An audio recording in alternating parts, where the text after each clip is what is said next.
Hi everybody, it's Laura with Jot and Tittle Typewriters. Thanks for joining me. It's been a while since I've done a tutorial, but I have a 1961 Olympia SM4 for you today that we're going to do a tutorial on, and this one is in great shape. This is the original color.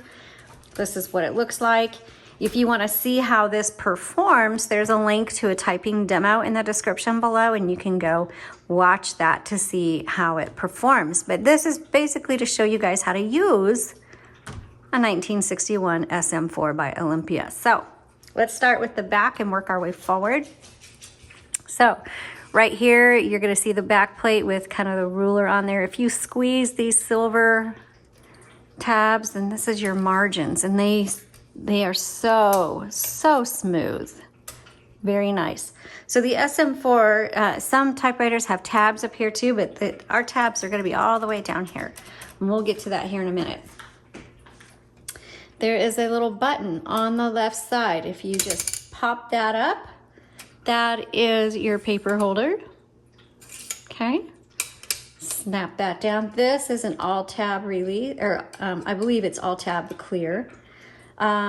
This is your paper release. So that releases the tension on your paper when you roll it through, and I'll show you here in a second. Carriage release is on both sides right here. All right. When you hit the return handle, this is your return handle. Those line selector here on the left side, it's 1, 2, or 3 lines, and then if you push it, this one have a dot? Nope. Some of them have a lock position, but that one doesn't. Okay, so that's your line selector. 1, 2, 3. Okay. On this side, you'll see on the right side, there's like this button. It's not on this side, on the left, it's only on the right. So if you turn the handle, you hear it click. That clicks every half of a line.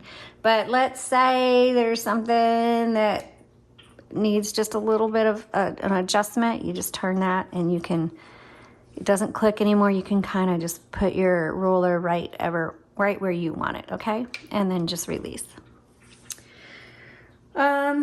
Okay, so let's move this carriage over to the left. We're gonna pop open the top, and remember the carriage only moves as far as you have the margin set. And by the way, there's your bell, okay? When you get to the end of your carriage. Inside, this is your escapement area. It uses a universal ribbon. We've put in, I don't know that these are the original spools, but we've put in a metal spool in here. But as long as your spool is a 2-inch spool and uses a 1/2-inch ribbon, then it will fit in your typewriter. Now there are spring-loaded arms that are holding these spools in, and if you just press, you'll see these. Let me see if I can hold it up so you can see it better. Oops, yeah, I thought that was gonna happen. Anyway, if you're looking at your typewriter, if you go all the way back here, you'll see like these little metal knobs sticking out, and if you press back, that's your spring-loaded arm.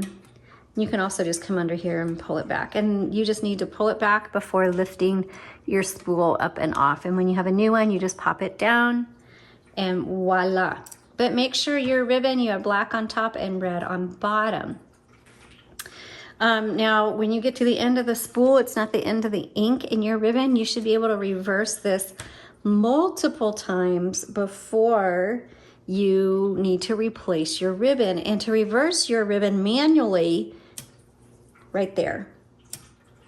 And it's this double barrel thing, and your ribbon actually needs to thread inside of there. I had taken it out, so let me fix it.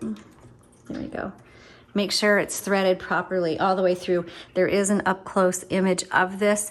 If you click on the product listing link below, it'll take you to the photos for this typewriter, and then that way you can save or bookmark the image for where the ribbon is, so you know how to replace your ribbon. Okay, as I said, you just reverse the direction of your ribbon multiple times before you need to replace it, because there's so much ink in there. So some ribbons have a little grommet at the very end of the spool, and what it does, it kind of it auto switches these ribbon reversals, but some ribbons do not have them, and so you would manually have to do it. But either way, it's good to know how to manually reverse the direction of your ribbon.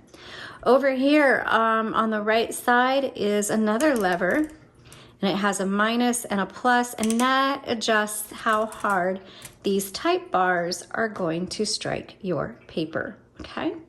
If you'll notice right now when I press it, the keys aren't doing anything, and the reason for that is I have it all the way against the margin, and the margin has stopped the typewriter. To release that, you hit margin release, which is MR right here, and now you can keep going if you want. Okay, kind of getting ahead of myself here, but that's okay. So over here is your carriage lock. It's unlocked right now, but to lock it, we lift it up, and then you just, here's your carriage release, and you just, now it's locked. You kind of just tap it into place. It's centered, it'll lock right there. Good for traveling or storing.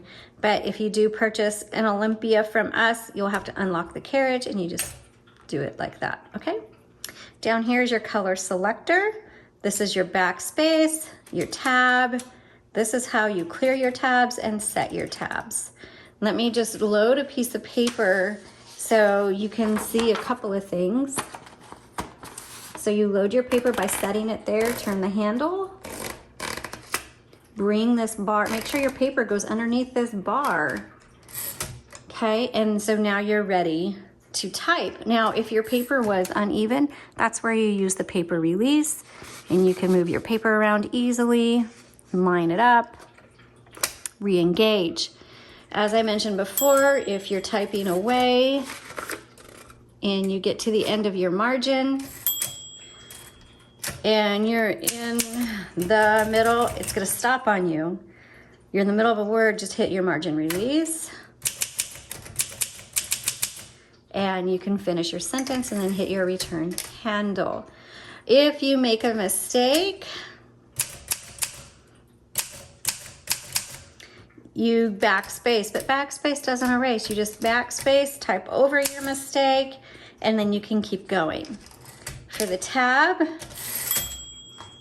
it's all clear. There's no tabs because I use this to clear all the tabs. So if you want to set a tab, go to where you want to set a tab, hit set. Now, if you hit tab, it's going to set it right there. Same thing if you want to clear this tab. So, oops, let's go back to the tab, clear, return, and now you'll see no tab. All right, so that is how you use an Olympia SM4. I hope this was helpful. And serial, I always forget to tell you guys where the serial number is. And honestly, I don't remember, so give me a second.